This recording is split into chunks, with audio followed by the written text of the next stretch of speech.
Well, turning now to sports, Tuesday's postponement of Pac-12 sports for the remainder of 2020 will send ripple effects through athletic departments throughout the conference. And Fox 12's Nick Krupke joined a media call with the Ducks athletic director and the head football coach, Mario Cristobal.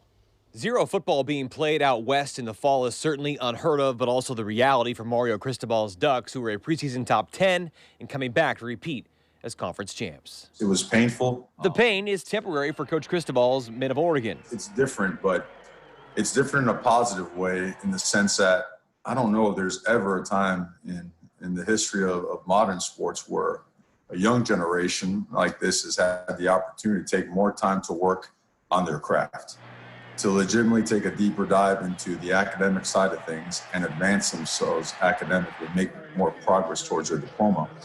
And then realize that, it may seem like it's a long ways away, but time goes by pretty quickly, and before you know it, you're going to blink and you're going to be playing football again. Will that be sooner or later? Will Pac-12 football truly be full go in the early spring or take a mulligan until fall of 2021? I think we all want to play football. I would like to see what that looks like on paper, to see what that actually means. When is the start date? What type of practices are there?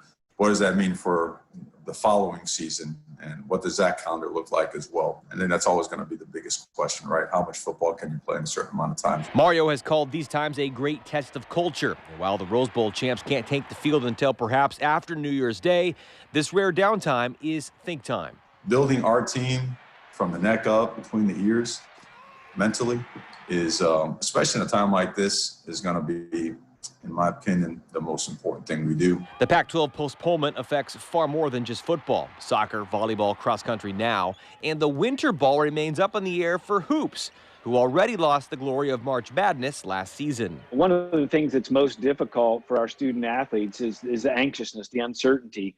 Our goal all along for our staff, for our student athletes, and for our coaches is to provide as much information, to over-communicate, to make sure that we're doing the best that we can to alleviate what uncertainty that we can. Well, Rob Mullens expects a department loss of $50 to $80 million if football cannot be played either now in the fall or then later in the spring.